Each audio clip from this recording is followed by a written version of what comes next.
chal ke ja go ka kola juno mi sia je bi nyoro gwa mo nyoro gwa dun ba chore cha chore ka disturb ko cha ba kan gwa na kan ja go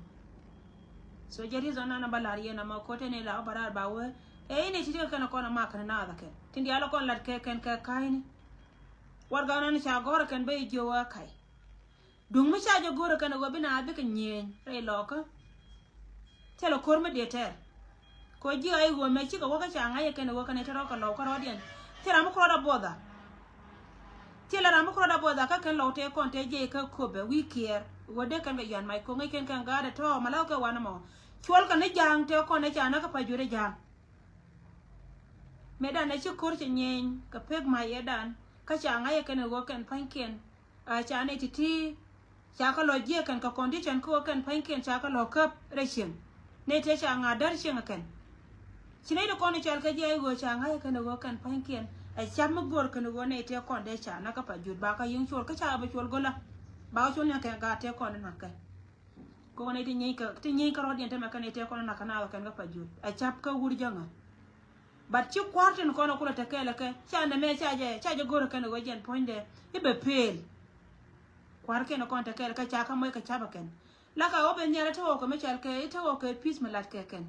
to ka ma le te lo ko ri cha kur ka chon ka South Sudan ke kai e kai menan kan te ka me cha kam kwar ken ko chi wur me chal ke ma bodol cha mai de yor go me te la oda me be ka kwar la kwar de ni South Sudan tele je kada mai ni to kon te ka no ko kan de ka ka tet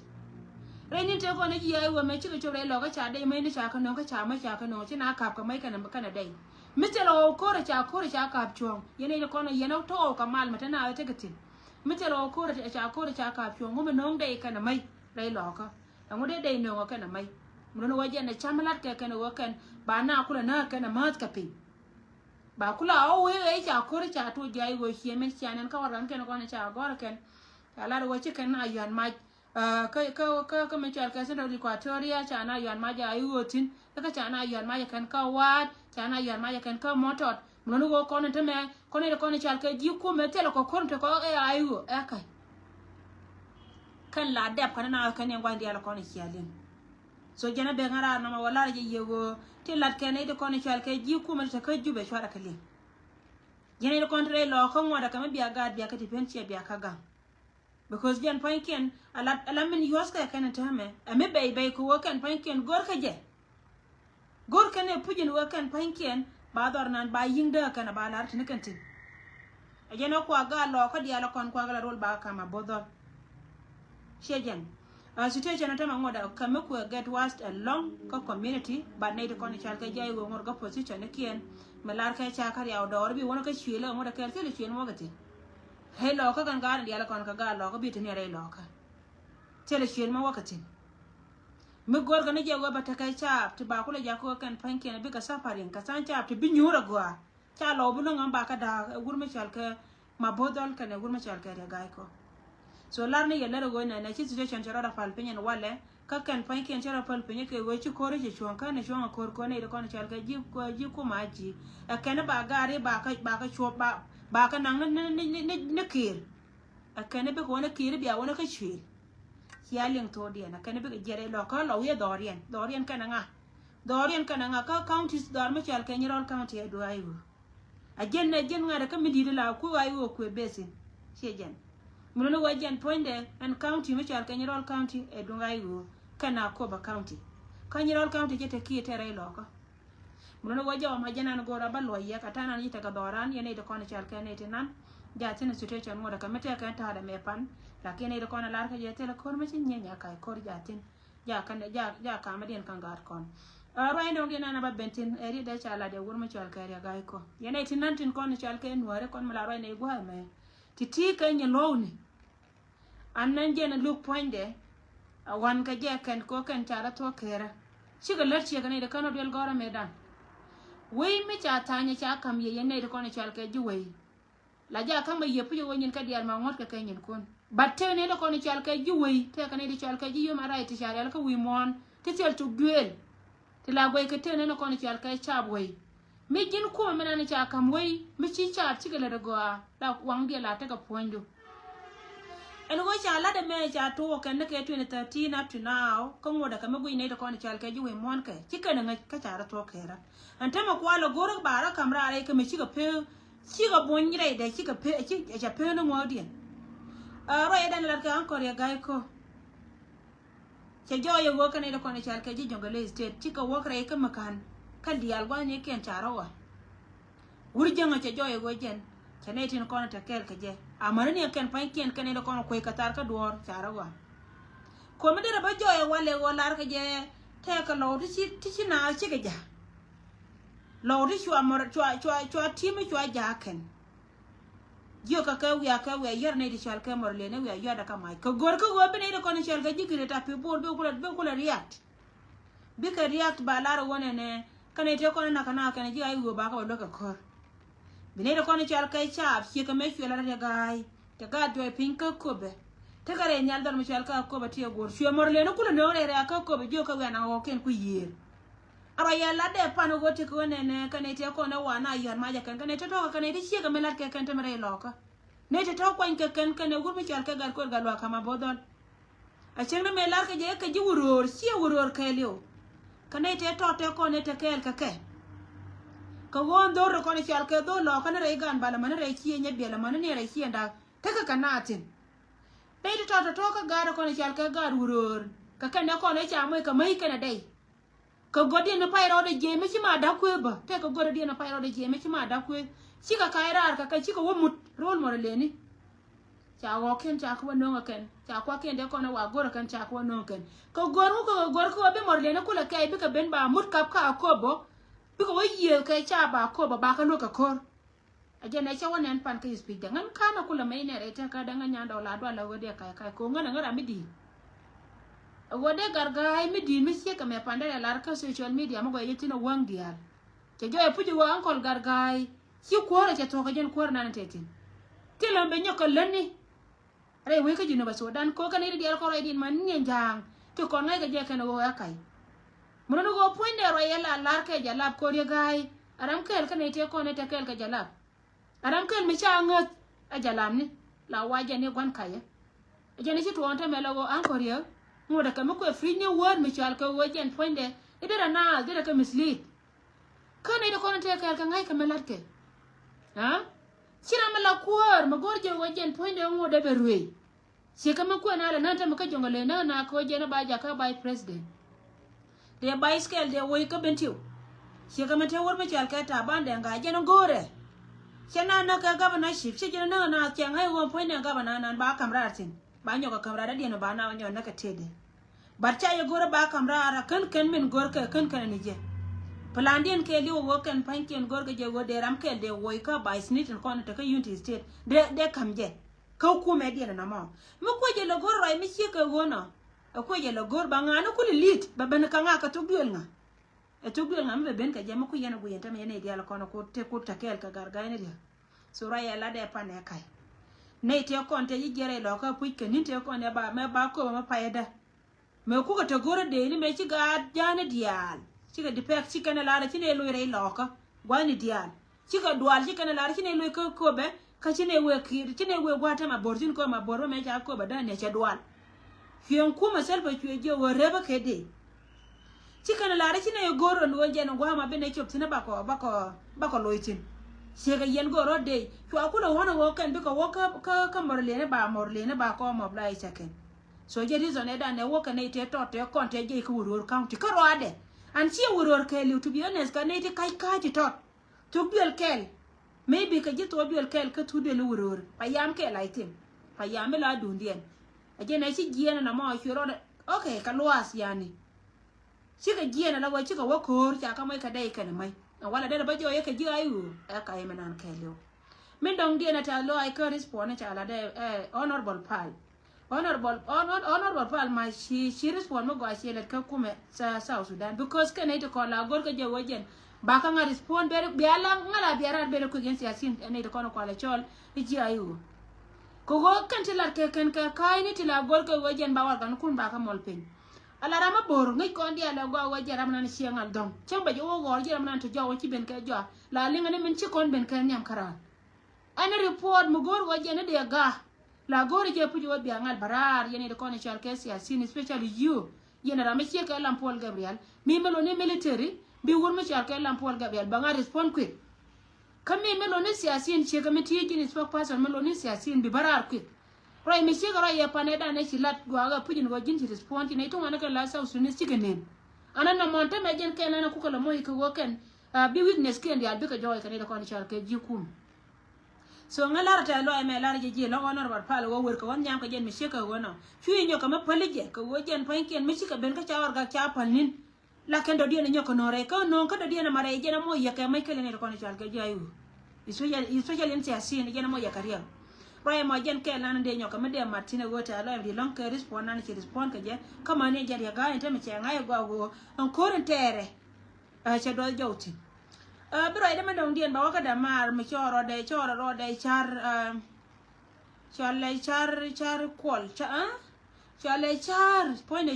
char kwar buli charo chol char kwol ban nang something ga kweje char kwol buli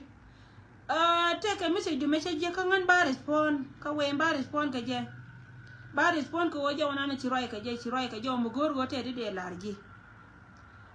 kon marai kon ka social media rai kon ka tudo li kon di al kon wore ani nuor mo ko concern ka rew nuori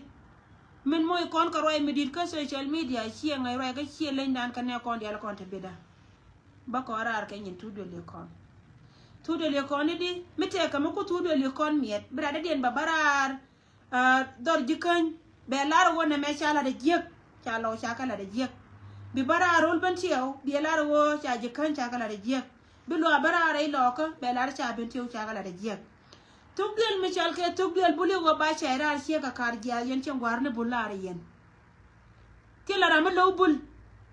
ko ne di Allah roti tela ram lo bul bada go ba cha ra che ka kar ja la we bara to dun ka rai kaye ante ka kala ba ko la riye malaro yen chiang bullo chia dor ko nga chia kui ngani go jene tila yen kai chiga be kanga ni meda na ko rai to ka social media tila ramaran chia ramala wut chia lese ramaran mura ka to ga me rai kanga me amara ne to ko kena ko na nyu kon tu go ka ling tu na do le kon me che mai loi a jek ka kwes atada mi ta ga ngare ita ka da gogan chia ngaram ken mi kiro ya la ka ko an barai ka do ko me lada la je yene chia go me lada chebe pe ngwa me chebe pe ka Facebook konti dia la ti bi ka to chan kel ka bi ka lonjaw ngan chia wa chiti la yen ka yen boli chi ka be poinda mana comment nda wa ngatin la lu ne to ngana ken la lu ne ka ko na me ta konti no kon ni do kon chal ke nuari cha kon la re ga ti jia no go me te ga me to ko kuidoran ate karam kel me jelo de che bol la jion na pala karoi dien chi ateran kanga katin dia la kon la dien ka chi wo jen pain ken chi ga be kanga chi ka chi wo chi ka de lo ka wengu yene kwela wote kel bala den chi ma dia la kon rai ka social media yen chi ma dia la kon rai ka social media me pirien ka go gor yene ba je chi pirien ko go yene dang bara mare katin dia la kon ta yentin ko gan men chelan ka ne dia la kon la quest ago me chira ro ngar pan kate kara ma ko ro ngar kan cho ko le bola mentetin jen bay loide la gore je go baramo be wo yoy ka mentetin ko ba ko wona dia la parke on ngai yo wende ko ngala politician ngai yo wende ko nga ti dia la ko la da me cho ko ara la ko je in politics tebe barara la wo bana 2 personal agenta na tegaji mo go yije pujo no jen panke ne mala kai siema na ko ne buli chika be kanga lakin ngana ya lar na me chenga na biya war ga kamdar yen bulu wachi yen no ari sia to na me be nyaka liang ko wo yen mo kum yen la yena jo cho rai kan yen buli rida la rai kan a cher ko wo yen ka yen bul nuer ka yen nuare chenga biya war ga dun biya kamdar biya ra wo yen nuer community a biya jere nuari abai cho le bul mayar abai cho le bul mayar ba rai pal ka yen mo ya wacho le bul ma yar baro ipal ga ye lakin mo ngor yene chal ga ye bul chol ga ala nuari chro ipal ga ye ko te ka tambul te chang te aliuna tiki tabul ko na ko ga social media te ka tambul te chang te aliuna ki to ga da kono goy ke goderan kwez ka Libya koni da kono kwez kana ba ken katita ka Libya tita kan no Sudan titin kati kono ta rai dore rai ra ka jube ka kani da kono kwez kana ba ken te ka bol me ni cham me aliowno ya na ka gadana ka kui ka wobe ne te kono kule mit ba kule je ken ba ya kule boko yendo na de ko kien mi barai ka kui de ba je jin chu ga du che top te ka me wa ga du nana ko nuar che ka nga ko wa mo wate ka mo ga bulu wana ama bia na wa che population na menta tin che reduced jadi to na chi nga balo ko am ka je mi sha ya da balo go che ka jin point do jin ko me char kai char nga de ka me dan chi kon barar je jira man nya me kon nga ku me chi nga ko me chi wonu nja wala wonu ara I don't think wa shi report ne je ni me che video de charge chu be ngan twa na chu ka be gwa na che na je chwa je ku ka wo jin wonu ara shejan chando tin la wo rai kon na jin yan tamala rai kon ka telephone shejan ka wo de ko wa chara da bana bol che nga pandung me chi nga be je ngan nyam kel me makaro magwa na te tin mala ko wuni de kon dus ku dan tame an che jo gore ite ka da bete ka wonu ara balo e je ko wote kon le kon ka chikon ka nang pa ni kon tana ka nang tu personal bana ka nang la polity mi ko woro ni de kon to ku me te mi cha kam jiken ko yen ka yen e jenetin kon to ku me ko mene ra mala ro kipe ku ke li ro de ro de ne ne ra mala li ro de ro da ba gwa wala be jerun ramo ara mala mo ka te daga duor kala wa dol dol ne to kon to ku me jini shiba lakin ngan chi ngaran to duel my dear brother chi ngaran to duel la go chabro e ka to duel lo ka me cha ngada tin ngan nya me cha da bala nyenuari baro e ke nyenuari dia la chi ngara me gyo je cha kon won me da na jikan la jori se cha kon wona kan chuga barara won na kan nyiri amana na gar kuirwai ma Paul Brown chuanga jo jin nya ndo nyuru dorun chieng no nyuru dorun nya mi chale nya me nyuru dorun ke jealousy me roi ka kan te dia de ko ne jealousy ko tere me jama cha lar jikan shejan e jealousy ko wogan changa nen chite to ko na lada sika gwai kan te lar keken ne te dia le ko na barara jealousy ke lew lakin chuari kan rit ko changa lentin jikan changa lentin ke noir changa lentin shejan tilara me barar ka yen gan wona biran kuma kon gan wona ko ken ko ne shun kel ka dor abane jogo bede birana la na jeno go na ma chebo tin ko jen mi kan ngwana mala da kamala te ka ti kon la lor ka ni chieng shejan te ka ti kon la lor ka ni chieng ken mi melo ne dor buli chek alon no doren kan ni ko ne chal ke bul chal ga chek chebo gotin mi melo ne dor bul chal ga chek chebo gotin ko na ma we dun chieng ban mi melo ne go jen point de mi na bul ba gotin ba wore de te am de to da mai kum ba wore de shejan so me cha ngo kwedo gwa bare da ne to ko kwedo da chwa ngo kwedo guru gara ku yiro chwa ngo kwedo kan dia chika nyan ka me nyana ne ke go ngai melada di sem ka yen gad bule mala yana kwedo bi nga ka go ngai je chara ba mai lu e ba go kama kwata yen turu da na me nga nyanda opale chi ran ka ye changa len chi ko changa sha kan sha ka cha na ngama me nga sha tele wuje tele ngamiam ngori skill batara inu re ba ka number go cha nga ko tele jimi ma bulshi yen bi na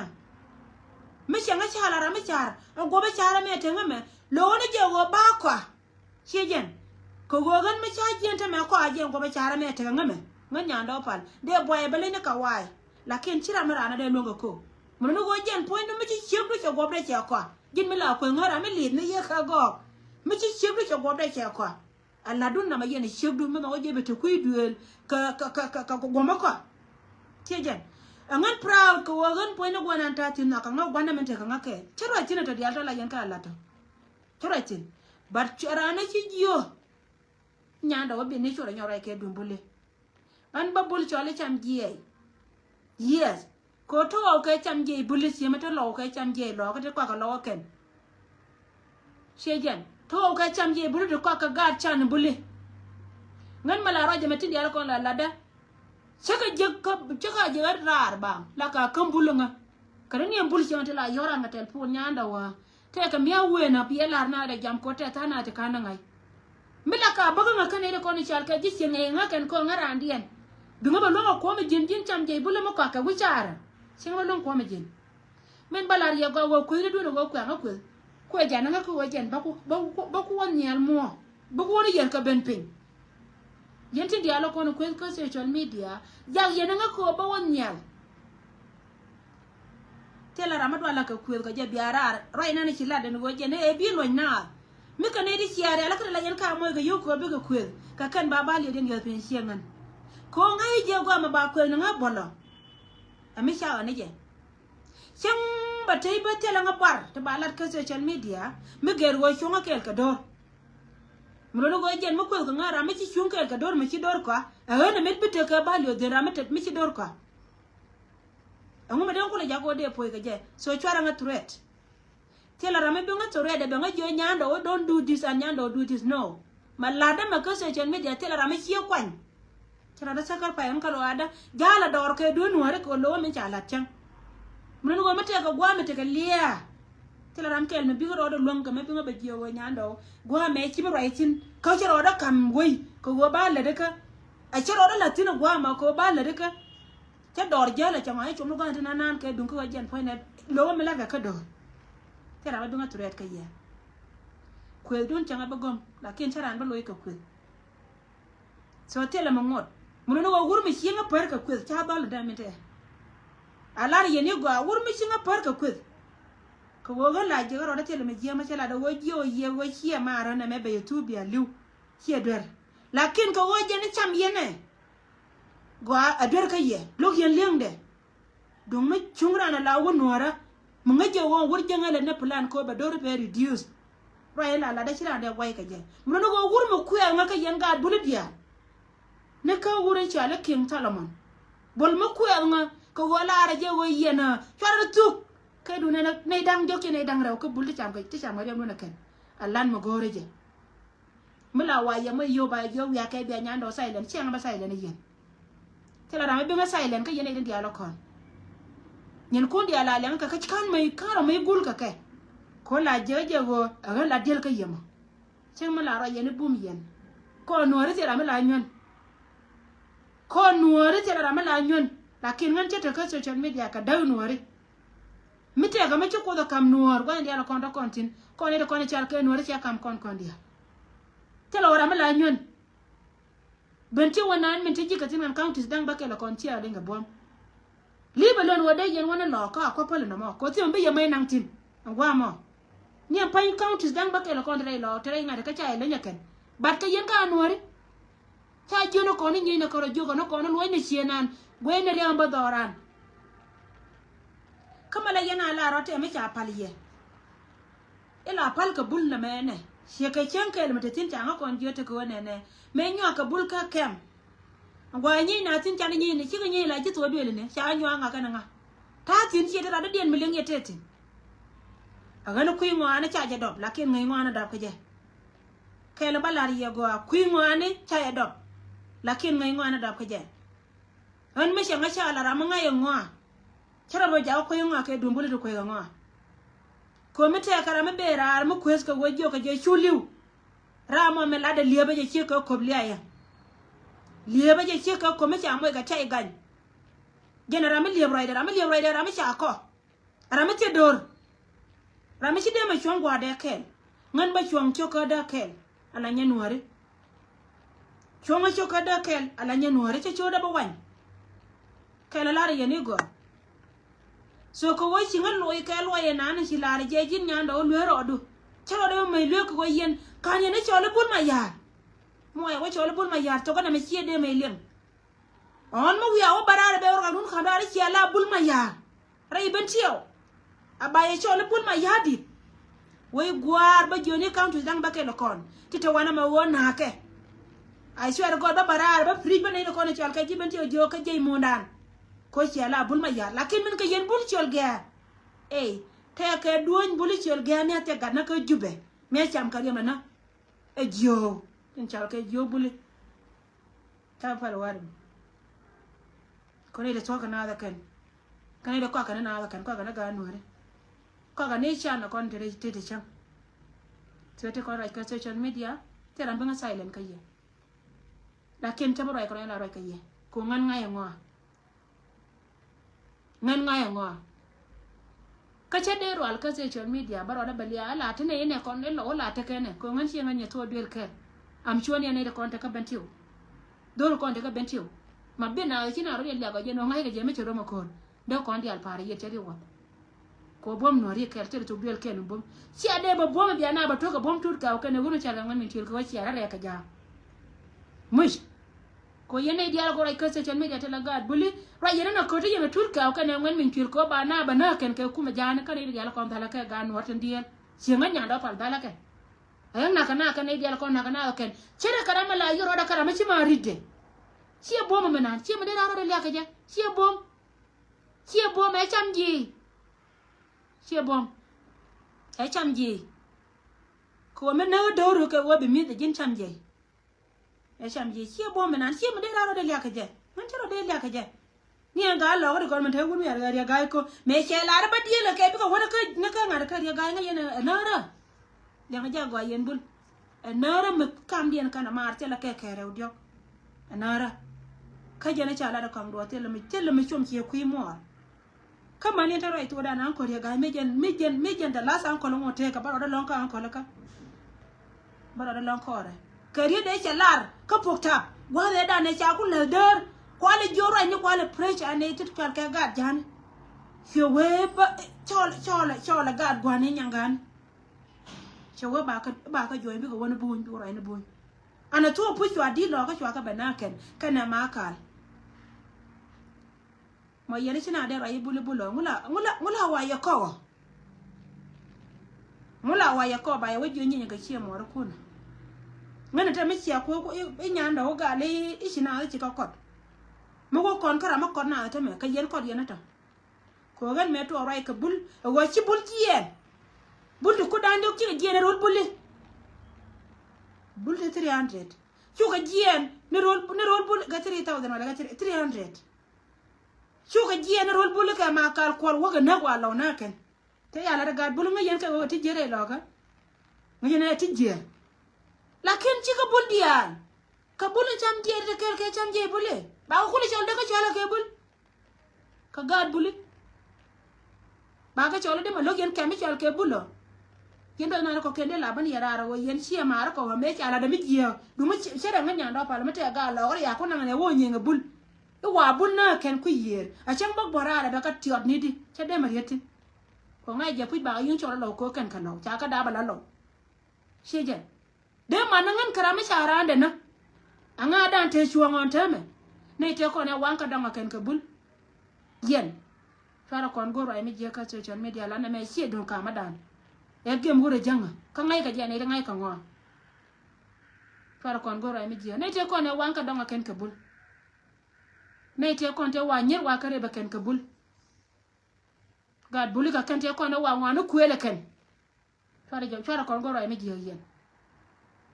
yen gad bula rai ka social media fara kon go rai me jiyo gad buli cha ti jela da kero lo ka ti cha de mala da lo ka ngai ngwana da kon gad bor cha te cha la da bul wal mai dora cha ga de le ka gad buli ko da na nyala che de tuwa ka ga lo ka de ka wala wa ba ga bulit ka medan chi ka de cha chomrol chol ganan a chen cha ka nan la wa ka ni cha ka me yo ti de rorit to yen ma ka la yen yo yen jobla yen te kon tin joro da kel ka tut ka ne ngwen la yen yo yen job de wa ma ka la cha lan ma golat ko che wen ka lo a jen bom de yen la na ma i bom ko chiara mat ke wur jeng jen bom che jan bom bacce de barara baray ray kay ko ramiro ala enyon lawto kon min tega kama ko dake ajen el tela alway ramel arjera miti sigane dia la rache jo hakan nyanda wala ngong na lo lel ka ngoken miti ko da kam ke kama jaka kete an chan wor ko kele ngai je no go nuara kel kelu nyana tela de no ri kel ban me sialat tore jagar fara biara de kula ko ni yana ngade ko ko teka ma do ni siati jana bul an chaye naga ken ke chod bul na ka ku masal bakir ma yadi anga dan te boaro angan wala ka yen bul teka boaro ngande yen kama yom te man charo de go yi ngan do reide ko go akara nga nuare nga del nuare kajira ma wa ko ko kuiko wana gargure jinga de yana ba de yan tuna ba yan ka social media abiana ba ko rwa ndi je yene te yara la daga okay yente yara la daga okay kai longo anga ye gon kuma meta ka selfa kuma ci pe rama ci rodo yar ka jenta me ci rodo yar forever ci rodo yar rama ci rodo yar ta me ci rodo yar forever te cha la daga bulete jel kel kama kal ko ci to go